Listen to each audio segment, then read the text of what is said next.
Hello， 大家好，欢迎回到 Linux 的频道。这两天科技圈最热闹的事儿，估计就是马斯克在 X 上发的那个动态了。说实话，我刚看到的时候，第一反应是，坏了，老马这是要重新定义时间表了。大家可能都刷到了那条推文，但我不知道你们有没有细品里面的味道。马斯克非常明确地表示 ，SpaceX 接下来的战略重心要从那个让人魂牵梦绕的火星往回撤一撤，转而全力去搞月球，去死磕 NASA 的阿尔特弥斯计划。各位，这事儿可不小。大家想想看，马斯克这个人的灵魂里面刻的可全都是火星2个字啊！他卖房子、睡工厂、搞星舰，图的是什么？不就是为了把人类变成多行星物种吗？上一集咱们还在讨论2026年的火星窗口期，甚至有人已经在算第一批的火星船票钱了。结果这会儿突然一个急刹车，方向盘一打，改去月球了。这到底是老马向现实认怂了，还是说他在下一盘我们还没有看懂的大棋？今天咱们不整那些 AI 特效了， Linux 陪大家实实在在的盘一盘这背后的商业逻辑和技术死结。看完这期你就能明白老马这步棋走的到底有多贼，又有多无奈。首先咱们得把情绪放一放，先聊一聊老生常谈但又绕不开的物理死定律——火星窗口期。这玩意儿可不是老马有钱就能买通的。地球和火星就像两个在不同跑道上跑步的运动员，每隔26个月才有一次擦肩而过的机会。这时候去火星的路程最短最省油，错过了2026年这趟车，你就得老老实等到2028年的年底。那为什么老马不敢在2026年硬冲一把呢？根据我这段时间收集的情报，主要问题出现在星舰身上。虽然他几次试飞炸出的火花很壮观，也确实一次比一次飞得更好，但真要拉到火星这个级别，有3个地狱级的死穴，目前还没填上。第一个也是最要命的一个，在轨加油。大家别觉得这跟汽车空中加油一样简单，在太空无重力的环境下，你要让2艘几十层楼高的巨型飞船以每小时几万公里的速度并排飞行，然后精准对接。这还不算完，你还得把几百吨零下200度的低温推进器从这艘船里倒腾到那艘船里，这在流体力学和工程学上简直是噩梦。目前 SpaceX 虽然嘴上说有方案，但实战一次没成过。没油，星舰别说去火星，连月球都回不来。第二个死穴就是那个命悬一线的生命维持系统。去月球那是短途游，3天就到；去火星那是长途流放，单程就得飞6个月。咱们第1集里聊过星际棺材房的那个概念，在这半年里，几百号人的吃喝拉撒、氧气循环、辐射防护，只要有一个环节出了岔子，整船人就都没了。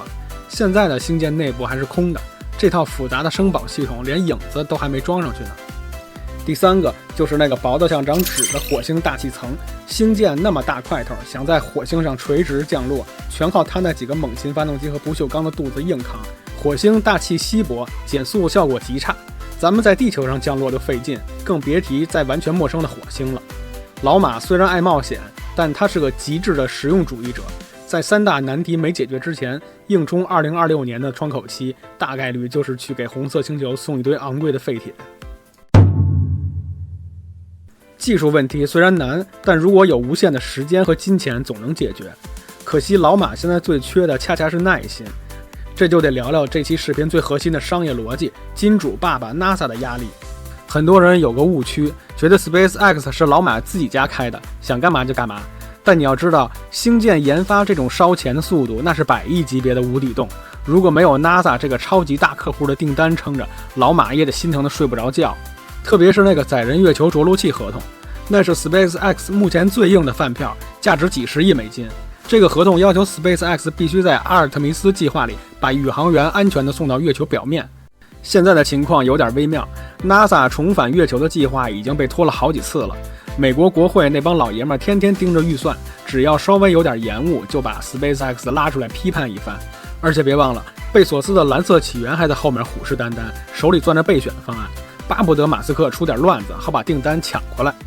如果 SpaceX 不能在2026年整出一艘能稳稳落在月球上的星舰，甚至还要分心去搞什么火星，那 NASA 可能就真的不客气了。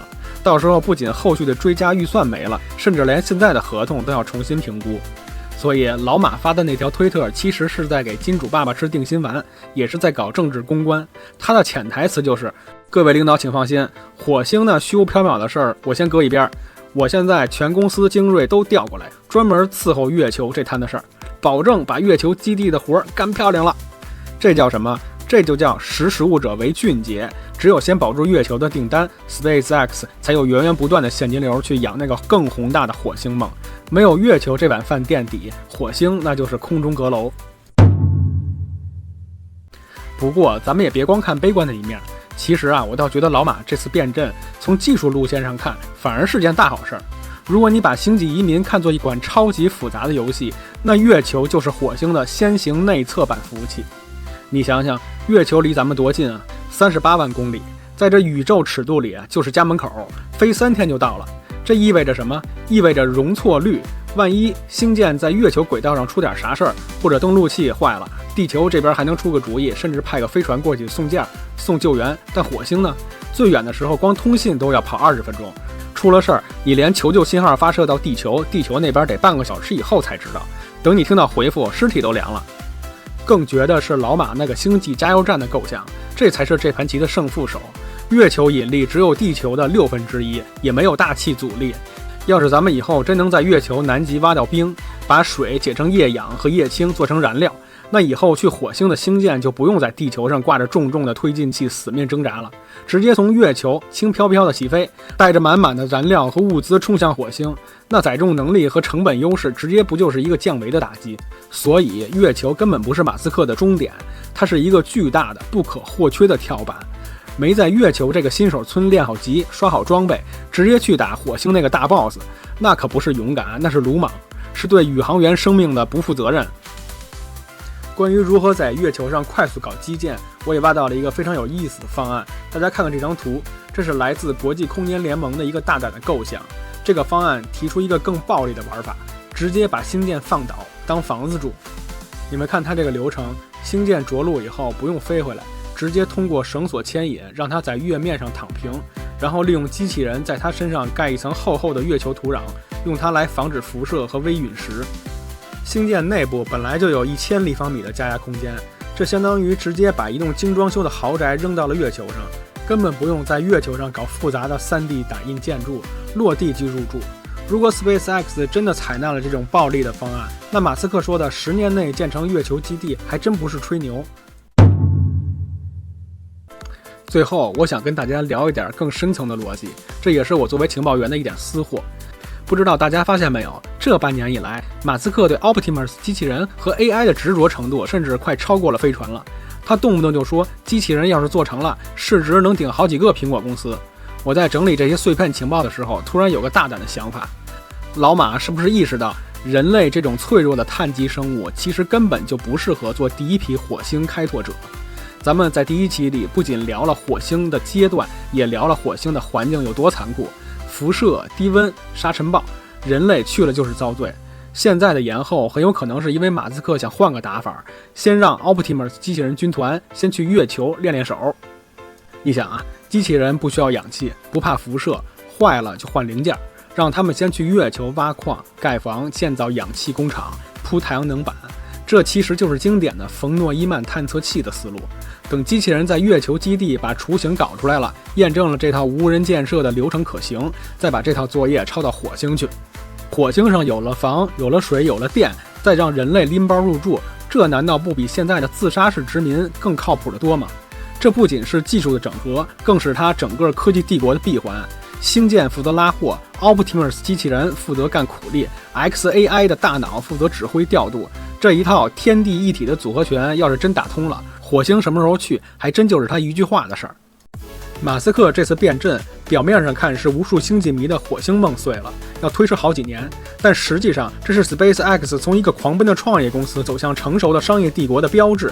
他不再只追求那些炸裂的新闻头条，不再为了一个虚幻的时间表去豪赌，而是开始像一个精明的 CEO 一样算账、避险、积蓄力量。你觉得马斯克这次是面对技术瓶颈怂了，还是变得更稳、更贼了？